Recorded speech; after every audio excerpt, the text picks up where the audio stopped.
having trouble learning your O's and I's? I know I did when I first started. Are you feeling overwhelmed? Is it too much? Is your brain just on shutdown mode? How in the heck can you possibly learn O's and I's? Okay, the trick is you really have to organize yourself. There are certain steps, certain prerequisites, I should say, to learning the O's and I's. Number 0, don't skip steps. Okay, that's very important because each step builds off each other. Okay, so don't skip a step.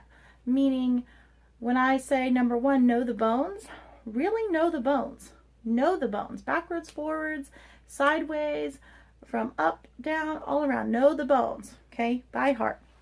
So number 1 is know the bones. Know the basic skeletal anatomy. Number 2, you want to know the skull, yes, but also know the bones of the skull. Okay, know the sternum, know the parts of the sternum. So if you can break down the bone, okay, and its individual parts, know the parts of the bone. Number 3, know major joints. Okay, I'm not just talking know the shoulder joint, elbow joint. I'm talking know, number 1, the technical term, for example, the shoulder joint is also known as the glenohumeral joint, and also know where that is located. Okay, and what 2 bones form each joint. Okay, number 4, know your bony landmarks. Say, what? Okay, that seems like a lot. And I'm not going to lie to you, it can be a lot, but you need to sit down and go bone by bone. And even if you don't necessarily know them by heart, but you review, okay, at least 4 to 5 times the bony landmarks of each bone, and you keep practicing, you learn the material, okay, you will get it over time. This is you're just getting your brain used to hearing these words. Okay, why is this important? Because your origins are bony landmarks and your insertions are bony landmarks. So you need to know them, okay? So this is very, very important. So know your bony landmarks. How do you find this information? Okay, if you're watching this video, I'm sure you're probably in school. You probably have some instructional material via book to help you out. If not, there are plenty of YouTube channels that review bony landmarks, okay? So know your bony, know the bony landmarks.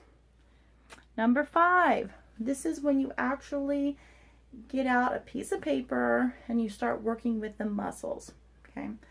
I like to organize my muscles from joint to joint. You may have a book or material of some sort that's organizing your muscles in a specific way. So for example, shoulder and arm, spine and thorax, okay, neck and head, etc., etc. So you can create your list in whatever way works for you. However, I'm going to show you how going joint by joint works for me. I'm going to do a little mini example. I'm not going to hit all the muscles. Okay, this is just an example. So we're going to work from the glenohumeral joint, the shoulder, to the humeral ulna joint. So I'm going to get out my piece of paper and I'm just going to see if I know what muscles are from the glenohumeral joint and the humeral ulna joint. So I'm going to start listing them. I'm going to say, okay, bicep brachii, tricep, coracobrachialis, and brachialis. Okay, now I'm going to reference my book and I'm going to double check myself. Did I miss any muscles? Okay, if I did not miss any muscles, I'm going to move on.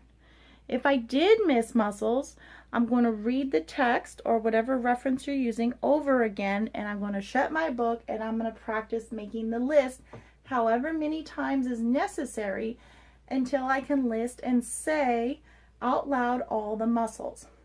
Okay, next, when you have that step down, you're going to begin by separating the muscles into compartments. For example, you have anterior and posterior in this example. So I'm going to make 2 headings. One is going to be anterior and the other is going to be posterior. In the anterior section, I'm going to put biceps brachii, brachialis, coracobrachialis, and in the posterior section, I'm going to put tricep.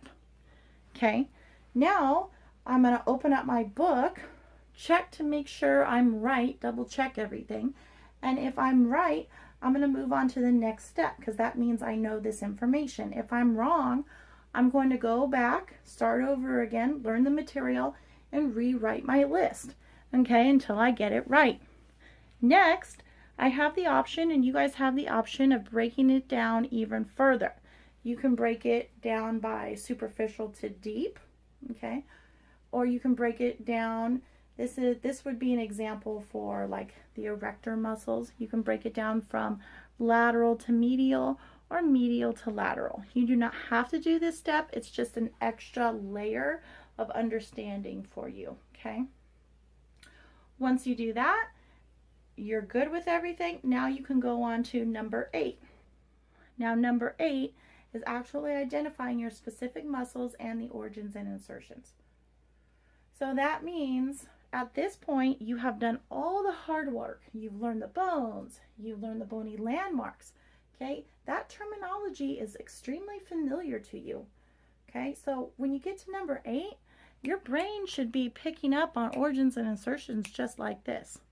Okay, it should be very quick. So don't overdo it. Don't make it too difficult. But if you follow these steps, step by step, and really learn the information, by the time you hit number 8, when it's actually time to learn those O's and I's, it'll be very fast.